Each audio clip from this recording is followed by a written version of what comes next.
Yurishingda mo'tadil bo'l va ovozingni pasaytir. Nima bilan kibrlanyapmiz? Kibr bu juda ham katta jinoyat, katta gunoh. Chunki kibr faqatgina Allohga tegishli. Ulug' va oliy Alloh aytadi: "Kibr bu mening ridolarimdan bir rido.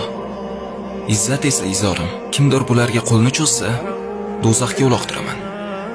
Qabul bo'lmaydi. Kibr qilayotgan insonning kibrlanishga haqqi bo'lishi kerak. Biz kimmiz o'zi bilasizmi? Nima bilan kibrlanyapmiz? Alloh kibr qiladi chunki u buyuk, qudratli, xohlaganini qiladigan zot. Kibr qiladi chunki bunda uning haqqi bor. Biz esa nima bilan kibrlanyapmiz? Aytilganday, sen shunchalik zaifsanki, bir piyola suv seni o'ldirishi mumkin. Shunday ekan nima bilan faxrlanasan? Sening boshlanishingga odam hasar qiladigan bir tomchi suyuqlik bo'lsa, oxiring esa jirkanch jasad.